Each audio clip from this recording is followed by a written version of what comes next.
BLET have reached a tentative agreement. And as a result, New Jersey's first rail strike in decades has officially come to an end. Starting Tuesday, May 20th, NJ Transit will once again provide rail service to the more than 100,000 riders who depend on it every single day. And I think Kris will give you a little bit more color as to why Tuesday. But it's completely understandable. To offer the understatement of the year, this is a very good outcome. But it is also one that was far from inevitable.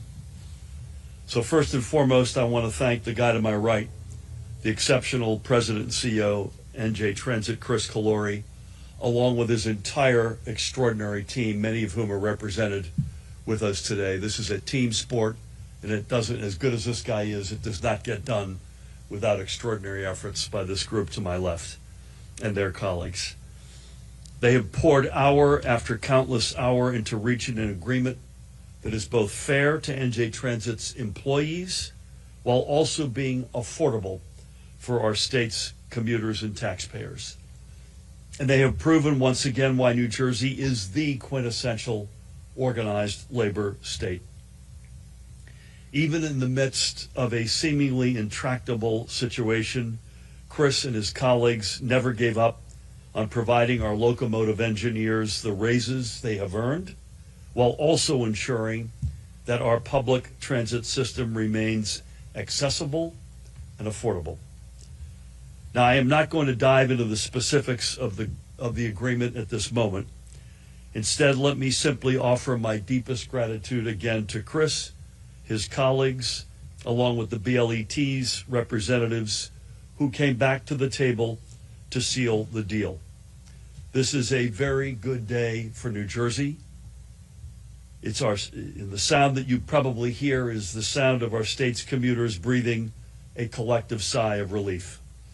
So now it's time to get NJ Transit back to full speed for our commuters and riders and to continue building on our progress in fixing NJ Transit for the thousands upon thousands of New Jerseyans who rely on it every single day. And thank you. With that, please help me welcome this week's MVP, the CEO of NJ Transit, Kris Kolluri. Kris, congratulations. Thank you, Governor. Thank you so much, Governor. I want to first thank you for your extraordinary leadership. We would not be here but for your calm wisdom and direction as we were in the negotiating room. I've talked to you more than you probably want to talk to me over the last several weeks, but I particularly want to thank your senior staff as well. They were available to us day and night, many times in the middle of the night when we needed direction, and they gave it, and I'm grateful for them too. To the men and women of New Jersey Transit, the governor mentioned it, but let me just take a minute to say, you saw hundreds of our colleagues at rail stations and various places throughout the strike to give our commuters who were in a very difficult moment, and we understand it, to make sure they had the right direction and they had help when they needed it. But I also want to recognize the thousands of our staff members who were invisible to the outside world, but were working hundreds of hours collectively to make sure we positioned our pre-strike events correctly, and they will now help us get the rails ready for opening on Tuesday. The deal, as the governor correctly said, was fair and fiscally responsible. I think I've said it over 1,000 times now that we have always sought just that it was a deal that had to be both, not just one. I want to thank Tom Haas, the general chairman of BLET, and Mark Wallace, the president of the International, for negotiating with us in good faith to get us to this point. I think we are particularly gratified that we were able to find a solution that meets the needs of the customers and our employees, and more importantly than all of it, the taxpayers of New Jersey. The deal itself reflects a series of concessions that came together by way of a work rule that will eventually end up paying for this fair wage that the unions have asked for. And I am so pleased that that effort did not go unrewarded, and that's why we are here today. I won't get into any more details because it would not be right. I think it is now the union's job to go back and brief their members and put the agreement up for a ratification vote. I want to just briefly talk about our plan going forward. Tomorrow morning, we will implement our contingency plan that we had in place for buses. That means our train lines will not still work. They will start working Tuesday morning, as the governor said.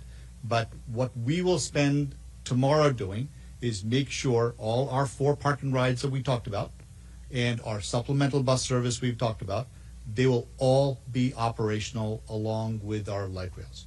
The one favor that our riders can do for us one more time is if you can work from home, please do that tomorrow so we can move essential employees through the system and for their place of work for one day, and Tuesday morning we'll be back in business.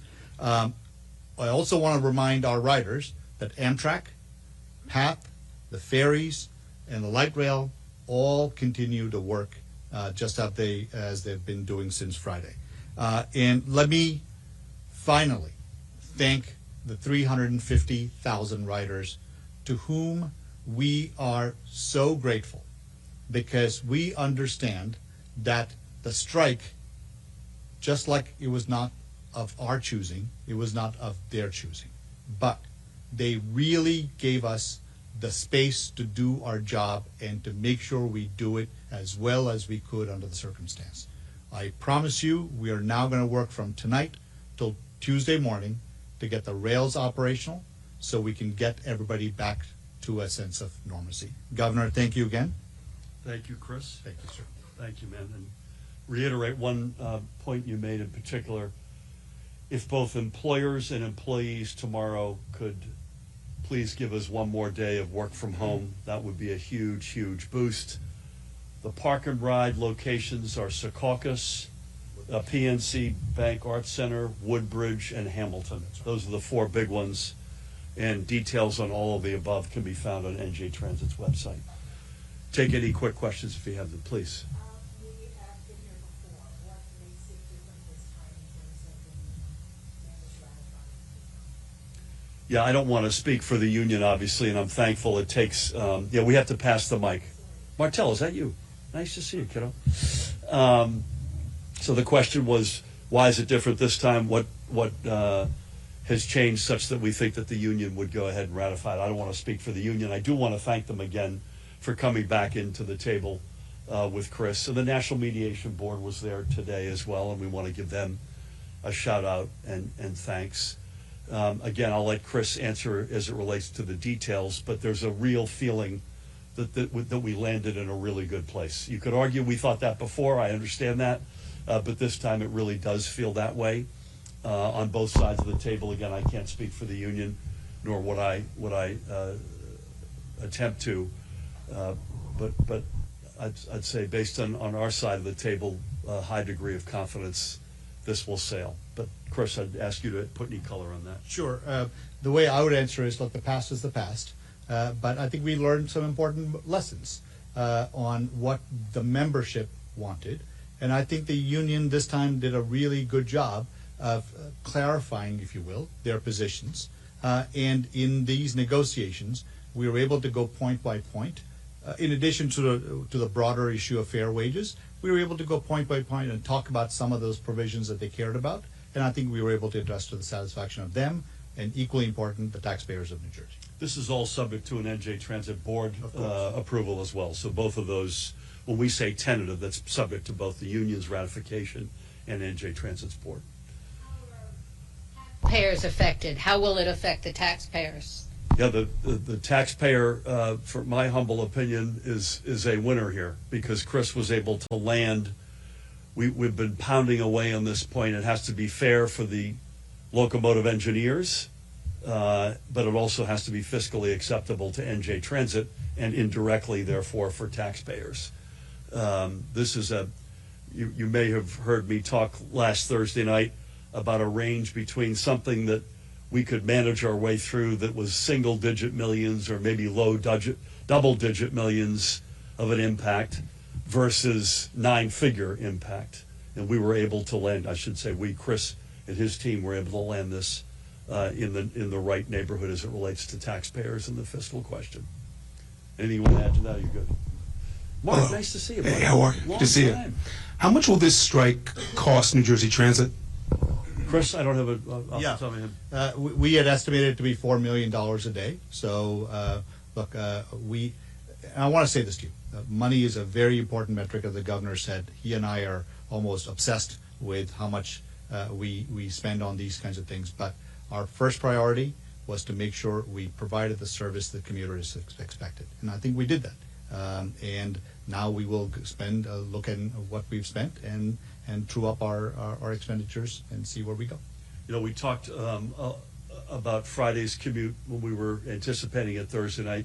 We also were in the midst of Shakira 1, and we had both Shakira 1 and 2 quite successfully executed. And I want to again give Kris and the whole team a huge shout out for that. Sir, sorry, we got to bring the microphone over to you. Thank you.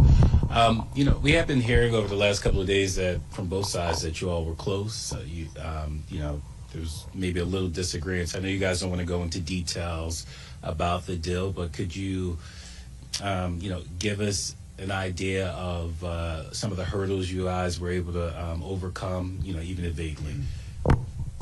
Yeah, just as a general comment, I'll ask Kris to come in on more specifics. We were close. We were close Thursday night. I think we mentioned that.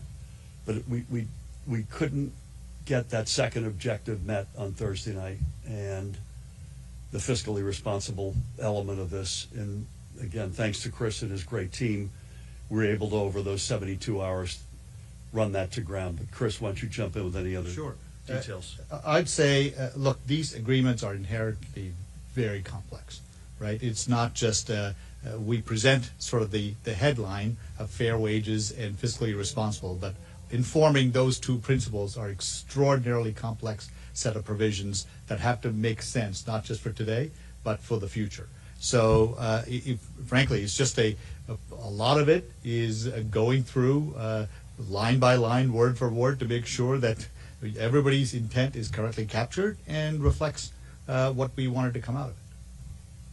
Thank you, ma'am. Kris, Marcel, you should consider Cirque du Soleil, by the way, after these press conferences. Pillow. And yeah, just wanted to make sure, just because I know people will be frustrated, they're just like, oh my God, why can't the trains just be running already? Any sort of explanation just as to what's going to be happening over the next 24 hours? You said starting tonight into Tuesday, and anything about cross-honoring? Just want to make sure no. So when you hear some of the reasons why, you're going to understand, you and I hope the folks out there listening will understand this is the right, sensible plan, but Kris will walk you through some of that. Sure. Look, from the very start, we've tried to be calm, methodical about everything we did. Planning for the strike, executing our plan during the strike, and now coming back into service. There are several things that have to happen in order to make sure the railroad works properly. We have to pre-position the equipment. We have to do safety checks. We have to make sure that the engineers who have now have officially concluded the strike or soon to conclude the strike are now called into work, and to make sure that they are now, their schedules are all matched up with where they need to go. This is an extraordinarily complex operation. We run hundreds of trains a day, and so we have to make sure with all the equipment is where it needs to be, all the safety inspections have been done, all the track inspections have been done. So one thing that we will not do, and I'm so glad the governor trusts us to execute this in the way that we think is appropriate. We will never compromise the safety of our riders. For us, it is better to get it right and do it methodically than to rush and try to meet some artificial deadline and get it wrong. And we will not do that. Amen. It's also worth noting in the post-COVID world, we're not making light of anybody's commuter headaches because we feel their pain.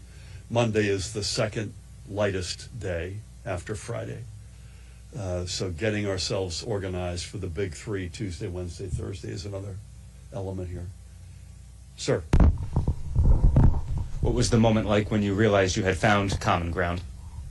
Good question. I will tell you, we were communicating almost every minute, and it was a great feeling for me. I can only imagine how it was for Kris. Well, when I called the governor first and told him that I just signed, and I think both of us were, to say the least, very happy, and I may have shed a tear.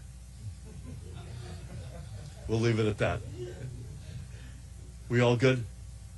Again, deep thanks everybody for coming out on short notice on a Sunday night, no less. This is a good result for labor. It's a good result for NJ Transit. It's a good result for our commuters and taxpayers. Kris, congratulations again to you and your team, to the union representatives as well at BLET, and we'll see you out there on the rails and buses. Thank you all.